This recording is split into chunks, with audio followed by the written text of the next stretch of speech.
Hello, my name is Joshua Neurnberger, and I am the writer, designer, and developer of Gemini Rue. Initially, Gemini Rue started out as a personal project, which at the time was titled Boryokudan. However, after working on it for several years and getting much feedback, I decided to publish it commercially even though it was only student work. Since then, it has expanded to a collaboration with Wadjet Eye Games and developer Dave Gilbert. Right now you are playing the game with commentary enabled. Commentary nodes are small bubbles in the game environment which relay various aspects of the game production, in addition to blooper reels from the cast. To listen to a commentary node, simply click on the node and it will play. If you have any comments, questions, or feedback, I can be reached at thejburger@gmail.com. Thank you for playing and enjoy the game. Okay, Originally, this introduction was not in the game, but later it was added for several reasons. First, in terms of story, it establishes Delta 6 as a protagonist, and sets up his relation to the main villain of the story, the director. It also functions as the plot's inciting incident, by wiping the memory of Delta 6 and setting off the story, putting the next scene with Azriel in a broader perspective. Moreover, gameplay-wise, it thematically fits the story's context by presenting to the player this question: do I really have a choice in what happens to me? Kane's my pilot. Okay. Oh, wow. That's awesome. This character has a spaceship and a pilot? Wow.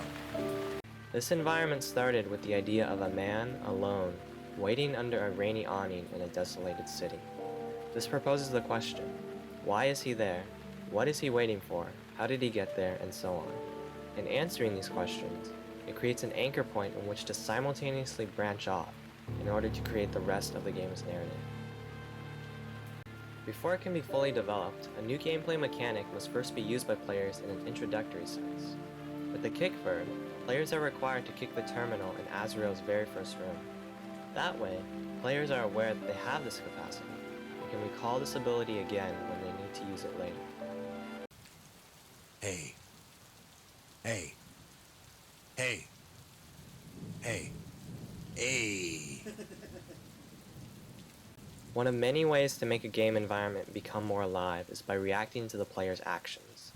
Here the vendor visually responds to the player's movement by turning his head whenever the player approaches.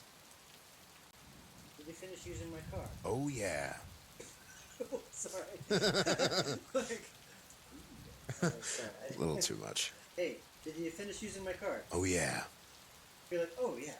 Oh, yeah. Oh, okay. So it's not like a, oh, yes. Okay. Azriel's first scene is meant to familiarize players with the environment of Baracus, without them having to worry about getting barraged by too many puzzles. Letting the player explore this route now, rather than later, gives the player a more goal-oriented vision for the subsequent chase sequence with Matthius, and a wider vision of the environment when they need to undergo their investigation. Looming landmarks provide a visual reinforcement for a player's goals. The weather tower here in the beginning establishes itself as a potential destination which the player may visit later. Dialogue puzzles in a game early on prove tricky, as they are in a sense a series of correct versus wrong responses.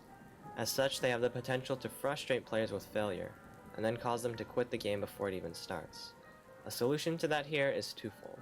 First, players can solve the puzzle multiple ways, by referencing information they gathered earlier, or by bluffing by claiming to be with the Boryokudan. If each method fails, however, players then have the option to call Kane for help.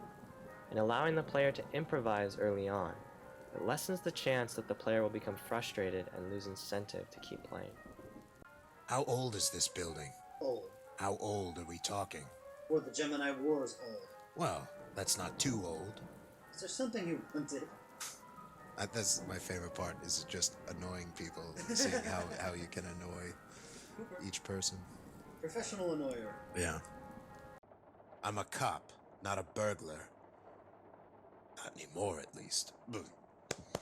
You're right. Yeah.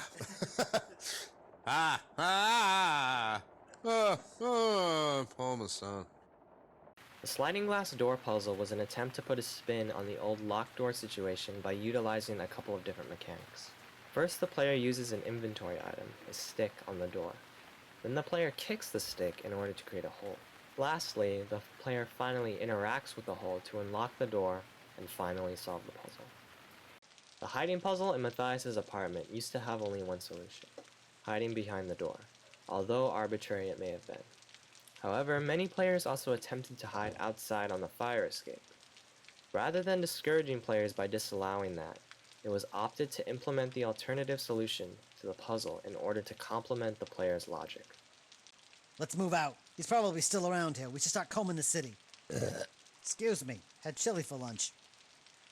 By the end of this introductory scene, I wanted to answer at least some of the questions presented to the player at the beginning of the scene. For one, who is this Matthias Howard, and why didn't he show up for Azriel? This is at least partially answered by now, through the Boryokudan's reveal and the call with Matthias. Also, we get to see a bit more of Azriel's intentions in relation to his presence on Baracus, and his search for his brother. The scene was originally the first time that players saw Delta 6, as it also more properly introduced the director as the teacher and warden of Delta 6. However, introducing those two critical characters this late into the narrative made them seem almost tangential to the supposed main storyline of Azriel. This partially led to the current introduction of Delta 6's memory wipe, in an effort to balance out the two storylines and protagonists more evenly.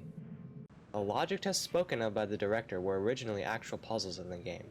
However, it later became apparent that the logic tests did not serve a useful purpose, other than sidetracking the player from the critical weapon tutorial to what could have been some irksome logic puzzles. At the 2010 Independent Games Festival and E3, this was one of the main playable scenes. Player feedback often centered on the same issues, leading to a slight redesign of the combat tutorial. After the redesign, the headshot zone color was changed from red to green. Players could skip the tutorial text, and players could shoot rising targets in addition to several other changes. Giselle's introduction is meant to create the idea for the player that you cannot be sure of whom you can trust in Center 7. Also, it sets up more mysteries for the player to solve. Who is this woman, what did she want on that cloth, and why did I have that cloth in the first place? With the tutorials, I tried to embed them as much as possible into the narrative and game world. The gun tutorial does this, and here I tried to do it with the box tutorial. That way, it becomes more plausible to the player that they are learning something and less intrusive by not snapping players out of the game by a formal tutorial sequence. Originally, the scene had both Epsilon 5 and Balder in the room, presenting two alternative options of trust. However, this appeared to make the narrative too confusing too fast, by giving the player too much information in a short time span. Instead, it was opted to pan Balder's introduction into the next scene, letting Epsilon 5's dialogue sink in before contradicting it with Balder's. Early in the narrative structure, the game does not stick to one protagonist for too long. The first several scenes are relatively linear in their gameplay, in order to push the player forward through the story without getting the player bogged down by too many puzzles.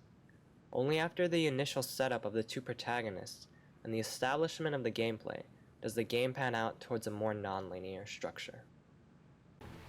The first battle with Azriel is arguably the most important one, because it sets the tone for the combat for the rest of the entire game. If players are too frustrated now, then it creates a recurrent problem. This one battle was redesigned several times until it finally became more comfortable for players to complete. Before Gemini Rue, I was briefly designing the concept for a science fiction game, part of which was centered around the idea of working with companion characters. The hope was that allowing the player to use NPCs as inventory items would add another facet to standard adventure gameplay. However, as that game never got developed, I decided to incorporate that mechanic into Gemini Rue, which is first introduced here with Matthias. I assume there's a shoot option where he keeps saying, I can't shoot that. Yeah, I he's can't. got a gun. That's exactly what I would do too. I'd try and shoot everything. Yeah. Playing the game first. Rather than having a blind chase sequence, I wanted the player to be familiar with his or her environment when leading Matthias to evacuation, thus reusing the introductory location. Practically, it also uses the same art assets, thus saving production time. This short sequence uses what may be termed as the Stormtrooper exchange. Alert the player of unseen enemies well in advance by having those enemies engage in idle banter. The final puzzle of this sequence requires players to recall two abilities they used in the past. using NPCs as a companion character, and the kick verb. This attempts to create a satisfying resolution to the mechanics that players learned at the beginning of prior scenes. It's because they fear you. They know what they'll. You will be granted leave from this facility and be renewed as a citizen.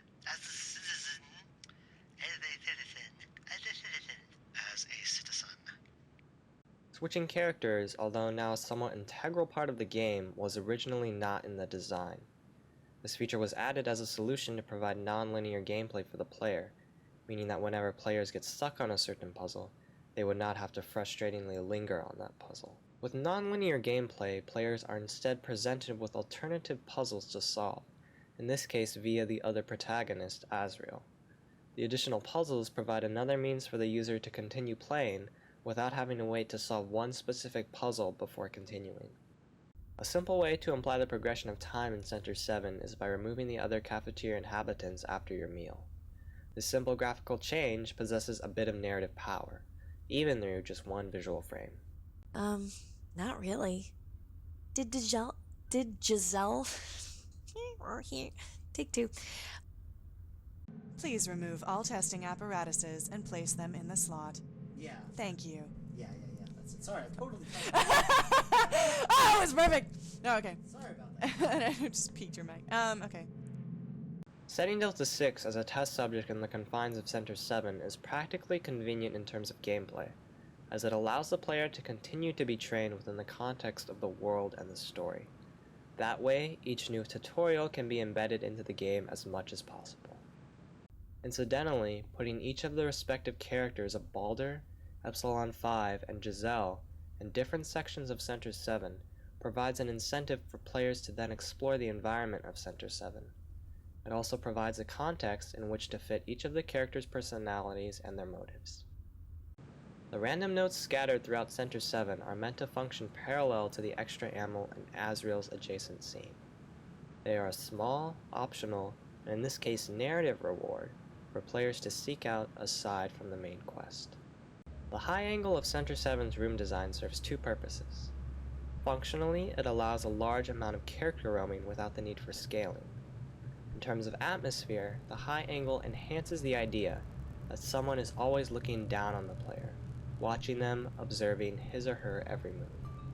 The drain puzzle involves an increasingly complex series of problems, all layered on top of the original problem. First, players must open the original drain by figuring out which drain the gun is lodged in. Then, they must use Balder's help to unlodge the next drain. After that, players must use Epsilon 5's help to gain access to another drain. Finally, players must coordinate with Giselle to finally unlodge the last drain and obtain the pistol. Logic puzzles in adventure games can be tricky to include. Some players may love them and solve them almost immediately, while others will load them or get stuck on them for dozens of minutes on end. When adding this puzzle, it was important to keep it in the non-linear structure of the two scenes, so if players could not immediately solve it, they could always come back later to finish it. Getting into character. Pretty much just ripping off Job from Arrested Development. That's what I realized this character is. Michael. Actually, no, he's more here. This guy's here. In creating a full-length adventure game, the number of art assets can quickly get out of control. In order to minimize this problem, the player returns to Baracus for 3 scenes in the game: the introduction, the shootout, and the investigation. Likewise, Delta 6 has all of his scenes contained in the one location of Center 7. The trash sheet presents a small scenario in which the player must face the consequences of his or her actions. The men that the player killed do not just disappear forever, but rather disquietly return. Throughout the scene are scattered 3 clips of optional ammo. This is to provide players with a series of optional rewards, independent from the main narrative, in relief to the main quest. Any enemy of the Boryokudan is a friend of mine. Boryokudan. Sorry. It's okay. Any enemy of the Boryokudan? Any enemy of the what? Any enemy? Okay. The rain particle effects in the game are composed of 3 main elements. The first is an overlay of individual sprites falling that make up the raindrops.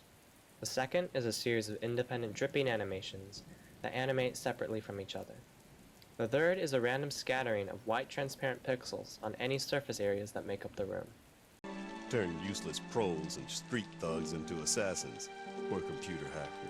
Bleh. Let's just do that whole thing again. Since I can't seem to speak.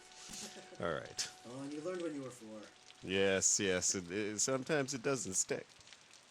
I told you, we don't know anything else. Our only lead is the smuggler. I could be less demonstrative. I was just... Dude, I'm sorry. Stop being so upset. Don't get pissed, Mafia Man. Maybe this might just work. Urgh.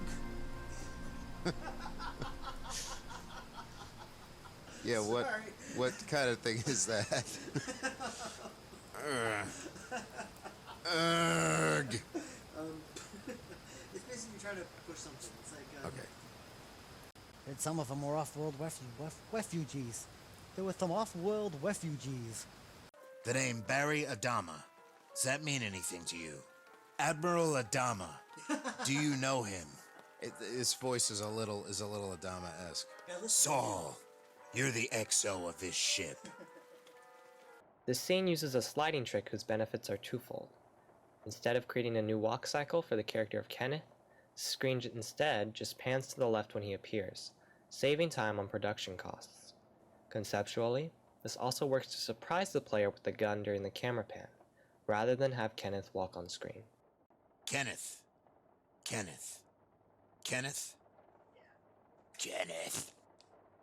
The character of Sayuri has one of the most crucial roles in the game, as she bridges the gap between the storylines of Azriel and Delta 6. Originally, her identity as the escaped prisoner of Center 7 was revealed here, but it was decided to change that and reveal her dual identity later during a moment of action and confusion in the weather tower, adding more narrative weight to that scene. One of the influences for Gemini Rue is the film Blade Runner, and the photo analysis puzzle is one instance that draws direct inspiration from it, specifically the Esper analysis sequence. Before its current state, this puzzle had the player navigating a series of drop-down menus in order to make some logical inferences about the identity of the pilot. However, that design was too confusing and not inherently very fun, and so was dropped in favor of a simpler, more atmospheric, and nostalgic approach. Excuse me? Excuse me? Excuse me? It's a security card. I lost it in one of these dumpsters. It should say something like WCT.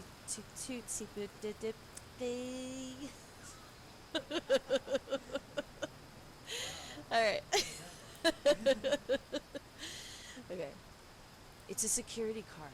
I lost it in one of these dumpsters. It should say something like WCT.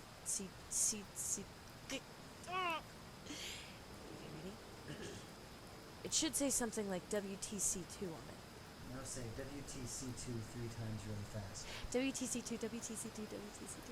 Oh my god. Wow. That's awesome. In terms of puzzle design, this entire sequence with Azriel works in 3 main branches, which converge at this instance. First, players must find Sayuri's ID card to eventually fix the lockpick.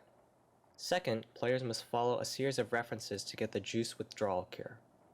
Lastly, players must infiltrate the Boryokudan and track down Kenneth's leads to reach this apartment. This non-linear design attempts to keep players interested even if they can't complete one specific branch. I'm assuming you're here for the meds? For juice withdrawal. In terms of structure, Gemini Rue was designed to have a sort of double funnel approach. At the beginning, the gameplay is mostly linear in order to propel players along the narrative, so that they may become interested in the game world. Towards the middle, the game opens up to be more non-linear, allowing players to explore this world now that they have a foothold in it. Towards the end of the game, it once again becomes linear, so as to funnel the player towards an inevitable conclusion. This scene presents a differing view of Center 7, now that the player is more accustomed to the setting. The altering night view of the station presents the idea that Center 7 is a living place, progressing through time. This scene gets into a bit more of the Center 7 mythos by inferring the idea of the constant barrage of attack on the center from the outside world, which result from miscellaneous particles hitting the asteroid in the nebula, Furthermore, having Delta 6 do the repairs raises the question of why aren't there more engineers left in the station. Stopping Balder is a twofold puzzle. First, players must figure out they need to catch him in the stream of steam in order to take him down, but in order to do that, he must be immobile. After players figure out that Balder stops whenever they talk with him, then the final piece comes into place. The opening of the weather tower scene serves as a reference point to remind the player of how far he or she has come to the city, visibly distant in the background. The puzzles in the weather tower are designed to show players the problems before the solutions. The first thing that players see when they enter is the broken conveyor belt. Upon going up the ladder to turn the power back on, players realize that the circuit is disconnected. Then, players must figure out how to get up to connect the circuit at the empty conduit. All of this is to exercise the player's mind before giving them the solution. This room presents a visual design challenge, as it contains 3 different areas of gameplay importance: the switch machine, the empty conduit, and the movable box. In order to differentiate between the zones, the room is dimly lit, setting the main light sources on the important gameplay areas. In addition, the conduit light flickers and the box light uses a particle animation, drawing further attention to these 2 important areas. Visually, the scene posed the problem of how could you convey to the player that a specific group of crates possessed the juice that they were looking for. The solution came in the form of a visual trail that would lead the player to the specific crates in question. I can pin the crime on them and try them in Gemini court. That's stupid. You're stupid. No, you're stupid. You shut up. You shut up. Once again, skills that players have learned as Delta 6 are now applied to Azriel in the form of an action scene with the Boryokudan. In this case, players now have the ability, first learned through Delta 6, to engage multiple targets and pop out of cover from multiple sides. By this time in the game, players are already familiar with the testing format. For this reason, players are not required to undergo another phase of testing at this point in the game. The notes found throughout Center 7 were originally designed to be written from the vantage point of Delta 6, as a series of memoirs on who to trust and what to do once he regained his memory. However, this design would have put 3 different narrative takes into this story: Delta 6's, Epsilon 5's, and Balder's. By restricting it to only 2 threads, the player's relationship is more focused between Epsilon 5 and Balder, instead of a self-reflective one. Unauthorized access point breached. Maintenance. This little sequence, although cliched it may be, was added to provide a bit of intermediary pacing before the ensuing gun battle. I wanted players to feel a sense of progression and desperation in the escape, not just immediate action. Showing this escape sequence with both Delta 6 and Epsilon 5 gives players a renewed view of the center when they return later with Azriel and Sayuri. In addition, players can then infer what happened in the time in between the 2 narratives by the changes in the environment. Throughout the ship are little details that peer into the lives of Azriel and Cain. For instance, the photos posted on the walls are meant to be pictures of Azriel's former assassin colleagues, whom he had to kill when he defected from the Boryokudan. Each one that is crossed out with a red X is one less assassin who is no longer trailing him. Once we get within range, we can use the nebula as a screen and maneuver the ship under the backside of the asteroid where they don't have any sensors. Wow, that's intense. Alright. Delicious exposition. Technical terms and exposition. Alright. He had a key card on him. It's a constant battle making him not go into Batman. Where are the other... Okay.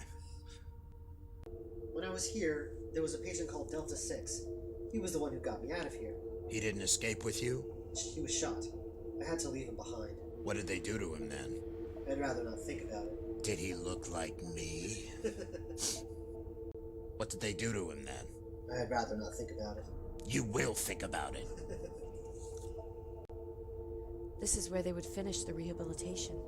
It ended with a memory wipe, and then a face transplant.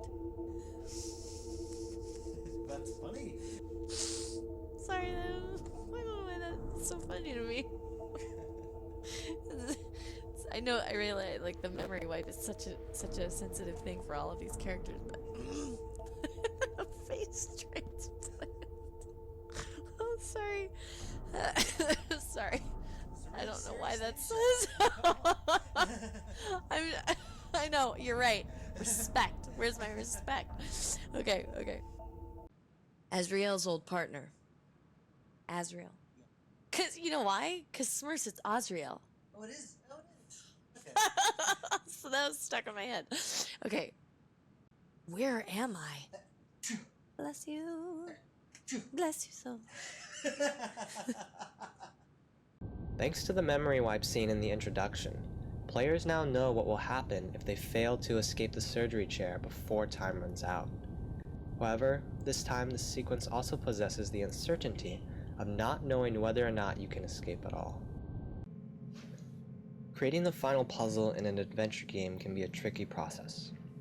On the one hand, you want to create a build-up in difficulty so that the final puzzle can justify the story's resolution. On the other hand, you don't want to frustrate players too much right as the story is about to come to a close. The compromise I ended up with was a simple reactor puzzle which required an inventory item, the gas mask, which then led to a short dialogue tree of various options. This framed the puzzle in a slightly more complex, although still completable manner for the player to solve. System stable. Please proceed out the maintenance shafts and onto the loading ships. I feel like my voice is deepening with every read. Okay. Computer has hit puberty. The computer is like suddenly Stockard Channing. Like, what? Okay. The final boss battle provides a climax to the action segments of the game, in addition to resolving both Matthius and Baldur's storylines. At the same time, it builds up an increasing tension to rescue Sayuri from the director. He doesn't have to live a life of Rue anymore. Who says Rue? Let's just get out of here. Can you walk? I think so. I think that's it. Wow. What a non-interesting thing to end on.